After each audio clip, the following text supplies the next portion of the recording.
আসসালামু আলাইকুম দর্শক, আপনাদেরকে শুভেচ্ছা জানাচ্ছি এই বাংলাভিউ রাতের সংবাদে। সাথে আছে আমি চৌধুরী নাদিরা। প্রথমেই শিরোনাম। সিলেট শাহিদগাঁ শেখ রাসেল মিনি স্টেডিয়ামে শুরু হচ্ছে ৬ষ্ঠ আন্তর্জাতিক বাণিজ্য মেলা, চলছে প্রস্তুতি। হবিগঞ্জের বানিয়াচংয়ে চোখ উপড়ানো ও বিবস্ত্র অবস্থায় ইউনিয়ন পরিষদের এক সদস্যের লাশ উদ্ধার করেছে পুলিশ। সিলেটের ব্যবসা বাণিজ্য সহ নানাবিধ উন্নয়ন নিয়ে সাংবাদিকদের সাথে মতবিনিময় করেছেন FBCI এর পরিচালক Khondokar Shipar Ahmed. Councillor Azad cup futsal টুর্নামেন্টে বড় জয় নিয়ে তৃতীয় রাউন্ডে পৌঁছেছে Banglaviewtv Night দল। জরুরি সভা করেছে সিলেট জেলা ট্রাক পিকআপ কাভার্ড ভ্যান শ্রমিক ইউনিয়ন। হবিগঞ্জে 4 সাংবাদিককে নির্যাতন ও হয়রানির প্রতিবাদে পালিত হচ্ছে মানববন্ধন কর্মসূচি। মৌলভীবাজারের বড়লেখায় শুরু হয়েছে মাসব্যাপী শিল্প ও বাণিজ্য মেলা। জাতীয়তাবাদী যুবদলের কেন্দ্রীয় কমিটির নেতৃবৃন্দকে অভিনন্দন জানিয়ে বাহরাইন অনুষ্ঠিত হয়েছে সভা। মালদা জেলায় পুলিশের পোশাক পরে মহিলার স্বর্ণালংকার ছিনতাই করল 3 জন। এতক্ষণ শুনছিলেন শিরোনাম, এখন বিস্তারিত। সিলেট শাহিদগাঁ শেখ রাসেল মিনি স্টেডিয়ামে চলছে আন্তর্জাতিক বাণিজ্য মেলার প্রস্তুতি। Sylhet metropolitan chamber of commerce ৬ষ্ঠবারের মতো আয়োজন করেছে এ মেলার। মঙ্গলবার মেলার মাঠ পরিদর্শন করেছেন বাংলাদেশ আওয়ামী লীগের কেন্দ্রীয় সাংগঠনিক সম্পাদক শফিউল আলম চৌধুরী নাদেল। এ সময় তিনি মেলার প্রস্তুতির খোঁজখবর নেন। এ সময় মেট্রোপলিটন চেম্বারের নেতৃবৃন্দ ও মেলার আয়োজক কমিটির সদস্যরা তাকে মেলার প্রস্তুতির অগ্রগতি বিষয়ে অবগত করেন। পরিদর্শনকালে উপস্থিত ছিলেন Sylhet metropolitan chamber of commerce and ইন্ডাস্ট্রির সভাপতি আফজাল রশিদ চৌধুরী, সহসভাপতি মৌলানা খায়রুল হোসেন, সাবেক সহসভাপতি হুরায়রা ইফতার হোসেন, পরিচালক মাহবুবুর রহমান, রাজীব ভৌমিক, অজয় ধর, সদস্য আব্দুল গাফফার, আমির হোসেন ও জাহাঙ্গীর হোসেন। হবিগঞ্জের বানিয়াচংয়ে ইউনিয়ন পরিষদের এক সদস্যের লাশ উদ্ধার করেছে পুলিশ। লাশ উদ্ধারকালে অরুণ দাস নামের ওই ইউপি সদস্যের এক চোখ উপড়ানো ও বিবস্ত্র ছিল। মঙ্গলবার বেলা 12টার দিকে বানিয়াচং থানা পুলিশ উপজেলার কবিরপুর গ্রামের একটি পুকুর পাড় থেকে তার লাশ উদ্ধার করা হয়। নিহত অরুণ দাস পুকরা ইউনিয়নের 8 নং ওয়ার্ডের বর্তমান সদস্য। জানা যায়, অরুণ দাস সোমবার পার্শ্ববর্তী কবিরপুর গ্রামে একটি ধর্মীয় উৎসবে যোগ দিতে বাড়ি থেকে বের হন। মঙ্গলবার সকালে তার বাড়ি ফেরার কথা ছিল, কিন্তু সকালে স্থানীয় লোকজন চাষাবাদের জন্য হাওড়ে যাবার পথে একটি বাগানবাড়ির পুকুর পাড়ে একটি চোখ উপড়ানো ও বিবস্ত্র অবস্থায় অরুণের লাশ দেখতে পান। খবর পেয়ে বানিয়াচং থানা পুলিশ ঘটনাস্থলে পৌঁছে লাশ উদ্ধার করে ময়নাতদন্তের জন্য হবিগঞ্জ মর্গে প্রেরণ করে। সিলেটের ব্যবসা বাণিজ্য সহ নানাবিধ উন্নয়ন নিয়ে সাংবাদিকদের সাথে মতবিনিময় করেছেন FBCI এর পরিচালক ও Sylhet chamber of commerce and ইন্ডাস্ট্রির সাবেক সভাপতি খন্দকার শিপার আহমদ। মতবিনিময়কালে তিনি সিলেটের আর্থসামাজিক উন্নয়নে ব্যবসায়ী সংগঠনগুলোকে সম্মিলিতভাবে সহযোগিতা করার আহ্বান জানান। ঐক্যবদ্ধ চেষ্টা থাকলে ব্যবসা বাণিজ্যে সিলেট অনেক দূর এগিয়ে যাবে বলেও আশা করছেন তিনি। মঙ্গলবার নগরীর মিরবক্স টুলার একটি রেস্টুরেন্টে আয়োজিত মতবিনিময়কালে খন্দকার শিপার আহমদ বলেন, তার আমলে সিলেট চেম্বারের চেষ্টায় বিমানে সিলেট ঢাকা সন্ধ্যাকালীন ফ্লাইট চালু হয়েছিল। ব্যবসায়ীদের সুপারিশে ও পররাষ্ট্রমন্ত্রী AK আব্দুল মোমেনের ঐকান্তিক চেষ্টায় শ্রীমঙ্গলে চালু হয় চা নিলাম কেন্দ্র। তামাবির স্থলবন্দরে ব্যাংকের বুথ স্থাপন করায় ব্যবসায়ী ও পর্যটকদের ভোগান্তি কমেছে। সিলেটে ভারতীয় হাইকমিশনের অফিস স্থাপনেও তার দায়িত্বকালে সময়ে সিলেট চেম্বার বিশেষ ভূমিকা রাখে বলে তিনি উল্লেখ করেন। সিলেটে ব্যবসা বাণিজ্য ও শিল্পায়নে খন্দকার শিপার কয়েকটি প্রস্তাবনা তুলে ধরেন। এগুলোর মধ্যে ছিল সিলেট ICT পার্কে প্রবাসীদের বিনিয়োগ নিশ্চিত করা, আগর আতর ব্যবসায়ের প্রসারে উদ্যোগ, ইকোনমিক জোন বাস্তবায়নের দ্রুত ব্যবস্থা গ্রহণ, সিলেট কক্সবাজারে ভায়া চট্টগ্রাম ফ্লাইট ও সিলেট ঢাকা সকালের ফ্লাইট চালু। এসব উদ্যোগ বাস্তবায়নে তিনি সিলেটের সাংবাদিকদের সহযোগিতা কামনা করে বলেন, অতীতের মতো সাংবাদিকরা সিলেট চেম্বার ও FBCI এর পাশে থাকলে এসব উন্নয়ন কর্মকাণ্ড সহজেই বাস্তবায়ন করা সম্ভব হবে। মতবিনিময়কালে সাংবাদিকদের মধ্যে বক্তব্য রাখেন সিলেট জেলা প্রেস ক্লাবের সাবেক সভাপতি আজিজ আহমদ সেলিম, ফাইন্যান্সিয়াল এক্সপ্রেসর সিলেট ব্যুরো প্রধান ইকবাল সিদ্দিকী ও ইমজার সভাপতি Mahbubur Rahman Ripon. Councillor Azad cup futsal টুর্নামেন্টে বড় জয় নিয়ে তৃতীয় রাউন্ডে উত্তীর্ণ হয়েছেন Banglaviewtv দল। দ্বিতীয় রাউন্ডে তারা সিলেট ফাইটার্সকে হারিয়েছে 4-0 গোলের ব্যবধানে।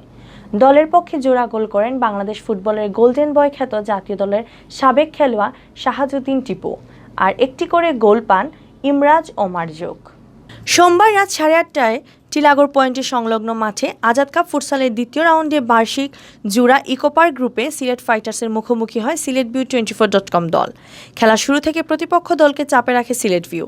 সিলেট জেলা ও সাবেক জাতীয় দলের খেলোয়াড় সমন্বয়ে গড়া সিলেট ভিউ দলের কাছে ম্লান হয়ে পড়ে প্রতিপক্ষ সিলেট ফাইটার্সের খেলোয়াড় ক্রীড়া নৈপুণ্য। প্রথমার্ধের 6 মিনিটের সময় Banglaviewtv দলের পক্ষে প্রথম গোল আদায় করে নেন শাহাজুদ্দিন টিপু। এর ঠিক 2 মিনিট পর প্রতিপক্ষের জালে ফের বল পাঠান সিলেট জেলা দলের খেলোয়াড় ইমরাজ। 2-0 গোলে এগিয়ে থেকে বিরতিতে যায় সিলেট ভিউ। দ্বিতীয়ার্ধের খেলায় অনেকটা হাল ছেড়ে দেয় সিলেট ফাইটার্স, ফলে তাদেরকে হজম করতে হয় আরও 2টি গোল। সিলেট ভিউর পক্ষে তৃতীয় গোল করেন শাহাজুদ্দিন টিপু ও চতুর্থ গোল করেন মার্জুক।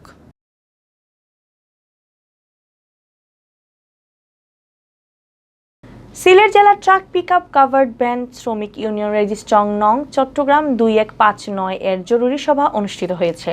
মঙ্গলবার বিকাল 3টায় দক্ষিণ সুরমার পাড়াইচক কার্যালয়ে এ সভা অনুষ্ঠিত হয়। সংগঠনের সভাপতি আবু সরকারের সভাপতিত্বে ও সাধারণ সম্পাদক মোহাম্মদ আমির উদ্দিনের পরিচালনায় সভায় বিশেষ অতিথি হিসেবে বক্তব্য রাখেন সাবেক সভাপতি মোহাম্মদ দিলু মিয়া, সিলেট জেলা ট্রাক পিকআপ কাভার্ড ভ্যান শ্রমিক ইউনিয়ন রেজিস্ট্রিং নং চট্টগ্রাম 2159 এর কার্যকরী সভাপতি মোহাম্মদ আব্দুল সালাম, সহসভাপতি মোহাম্মদ জুবের আহমদ, যুগ্ম সম্পাদক মোহাম্মদ আলী, সহ সম্পাদক মোহাম্মদ আহমদ আলীর স্বপন, সাংগঠনিক সম্পাদক মোহাম্মদ শামীম আহমদ, প্রচার সম্পাদক মোহাম্মদ সামাদ রহমান, দপ্তর সম্পাদক মোহাম্মদ বাবুল হোসেন, কোষাধ্যক্ষ মোহাম্মদ রাজু আহমেদ তুর, সদস্য মোহাম্মদ শরীফ আহমদ, মোহাম্মদ আলী আহমদ আলী, মোহাম্মদ আব্দুল মতিন, মোহাম্মদ বিলাল আহমদ। এছাড়াও বিভিন্ন উপপরিষদের সভাপতি ও সম্পাদকগণ নেতৃবৃন্দ সভায় বক্তব্য রাখেন। হবিগঞ্জে 4 সাংবাদিককে নির্যাতন ও হয়রানির প্রতিবাদে মানববন্ধন কর্মসূচি পালিত হয়েছে। মঙ্গলবার বেলা 11টার দিকে শহরের জেলা প্রশাসক কার্যালয়ের সামনে হবিগঞ্জে কর্মরত সাংবাদিকরা এ মানববন্ধন করেন। কর্মসূচির প্রতি একাত্মতা জানিয়ে মানববন্ধনে জেলা শহরে কর্মরত সাংবাদিকদের সাথে অংশগ্রহণ করেন বিভিন্ন উপজেলার শতাধিক সাংবাদিক। মানববন্ধনে বক্তারা বলেন, মাত্র 1 সপ্তাহের ব্যবধানে হবিগঞ্জ জেলায় কর্মরত 4 জন সাংবাদিকের উপর শারীরিক ও মানসিক নির্যাতন করা হয়েছে, অথচ এখনও প্রশাসনের লোকজন নীরব ভূমিকা পালন করছে। তারা অবিলম্বে এসব ঘটনার সাথে জড়িতদের গ্রেফতারের দাবি জানান। মানববন্ধনে বক্তৃতা রাখেন হবিগঞ্জ প্রেস ক্লাবের সাবেক সভাপতি বীর মুক্তিযোদ্ধা গুলাম মোস্তফা রফিক, জনকণ্ঠ প্রতিনিধি রফিকুল ইসলাম তুহিন, জেলা টিভি জার্নালিস্ট অ্যাসোসিয়েশনের সভাপতি রাসেল চৌধুরী, সাবেক সভাপতি প্রদীপ দাস সাগর, সাংবাদিক ফোরামের সাবেক সভাপতি শাকিল চৌধুরী। মৌলভীবাজারের বড়লেখায় শুরু হয়েছে মাসব্যাপী শিল্প ও বাণিজ্য মেলা। বড়লেখা সরকারি কলেজ মাঠে প্রধান অতিথি হিসেবে মেলার উদ্বোধন করেছেন উপজেলা পরিষদ চেয়ারম্যান শুয়েব আহমদ। এ মেলার আয়োজন করেছে বাংলাদেশ দৃষ্টি প্রতিবন্ধী কল্যাণ সোসাইটি। সোমবার রাত 8:30টায় মেলার উদ্বোধন উপলক্ষে এক সভার আয়োজন করা হয়। বাংলাদেশ দৃষ্টি প্রতিবন্ধী কল্যাণ সোসাইটির সভাপতি এম মুশারফ হোসেনের সভাপতিত্বে ও মৌলভীবাজার জেলা ছাত্রলীগের সহসভাপতি সুমন আহমেদের সঞ্চালনায় প্রধান অতিথি ছাড়াও অন্যদের মধ্যে বক্তব্য দেন উপজেলা আওয়ামী লীগের জ্যেষ্ঠ সহসভাপতি ডক্টর প্রণয় কুমার দে, বড়লেখা থানার ভারপ্রাপ্ত কর্মকর্তা মোহাম্মদ ইয়াসিনুল হক, উপজেলা প্রকৌশলী শামসুল হক ভুইয়া, দক্ষিণ Shahbazpur UP chairman Shahabuddin, Barlekha press ক্লাবের সাধারণ সম্পাদক এপিপি গোলাম দত্ত, পৌরসভার কাউন্সিলর জেহিন সিদ্দিকী, বড়লেখা সরকারি কলেজের সহকারী অধ্যাপক রবিউল হক, বাংলাদেশ দৃষ্টি প্রতিবন্ধী কল্যাণ সোসাইটির সিলেট বিভাগীয় প্রধান সমন্বয়ক এম মঈন খান বাবুল। এ সময় উপস্থিত ছিলেন উপজেলা আওয়ামী লীগের কৃষি বিষয়ক সম্পাদক নিয়াজউদ্দিন, বড়লেখা সরকারি কলেজের অধ্যাপক জায়েদ আহমদ, পল্লী বিদ্যুতের ডিজিএম এমাজউদ্দিন সর্দার, প্রকল্প ও বাস্তবায়ন কর্মকর্তা উবায়েদ উল্লাহ খান সহ আরও অনেকে।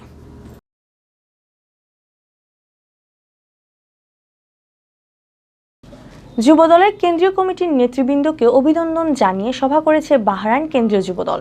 সোমবার সন্ধ্যায় দেশটির রাজধানী মানামার একটি রেস্টুরেন্টে এ সভা অনুষ্ঠিত হয়। বর্তমান কমিটির নেতৃত্বে বিএনপি চেয়ারপারসন খালেদা জিয়ার মুক্তির আন্দোলন আরও বেগবান হবে বলে সভায় আশা প্রকাশ করেন বাহরাইন যুবদলের নেতারা। সংগঠনের সভাপতি আলাউদ্দিন গাজীর সভাপতিত্বে ও সাধারণ সম্পাদক সুমন শাকিলের পরিচালনায় সভায় অডিও কনফারেন্সের মাধ্যমে বক্তব্য রাখেন যুবদলের কেন্দ্রীয় সভাপতি সাইফুল আলম নীরব। সভায় প্রধান অতিথির বক্তব্য রাখেন বাহরাইন কেন্দ্রীয় বিএনপি সভাপতি ইঞ্জিনিয়ার জাহাঙ্গীর তফাদার। বিশেষ অতিথির বক্তব্য রাখেন সাধারণ সম্পাদক আব্দুল গনি মজুমদার, যুবদলের প্রধান উপদেষ্টা আনোয়ার হোসেন, সাংগঠনিক সম্পাদক সালাউদ্দিন ফয়সাল, সহসভাপতি রাকিব মজুমদার ও নাসির হোসেন, সিলেট বিভাগীয় জাতীয়তাবাদী ঐক্য পরিষদের সভাপতি আব্দুল হাই রিপন, সাধারণ সম্পাদক মুস্তাফিজুর রহমান জুয়েল, সিনিয়র সহসভাপতি কবির আহমদ, যুবদলের যুগ্ম সম্পাদক মাকসুদ আলম। সভা শেষে খালেদা জিয়ার সুস্থতা ও কারামুক্তির জন্য মোনাজাত করা হয়। ভারতের পশ্চিমবঙ্গ রাজ্যের মালদা জেলায় পুলিশের পোশাক পরে ছিনতাইয়ের অভিযোগ পাওয়া গেছে।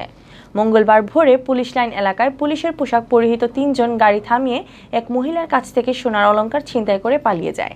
এই ঘটনাকে কেন্দ্র করে ব্যাপক চাঞ্চল্য ছড়িয়ে পড়ে পুলিশ লাইন এলাকায়। জানা যায়, মালদা শহরের গৌরোড মোড়ের বাসিন্দা শ্যামলী দাস ভোরের টোটোয় চেপে পুলিশ লাইন এলাকার দিকে যাচ্ছিলেন। এ সময় পুলিশের পোশাকধারী ৩ দুষ্কৃতিকারী এলাকায় ছিনতাই হচ্ছে বলে ভয় দেখিয়ে মহিলাদের সোনার গয়না তাদের কাছে একটি কাগজের প্যাকেটে নেয়। এর একটু পরে আরেকটি কাগজে মোড়ানো প্যাকেট দিয়ে মহিলাকে চলে যেতে বলে। মহিলা বাসায় এসে দেখেন কাগজের প্যাকেটে তার সোনার গয়না নেই। এই ঘটনাকে কেন্দ্র করে ব্যাপক চাঞ্চল্য ছড়িয়ে পড়ে পুলিশ লাইন এলাকায়। মহিলার অভিযোগের পরিপ্রেক্ষিতে ঘটনায় তদন্ত শুরু করেছে ইংরেজবাজার থানার পুলিশ।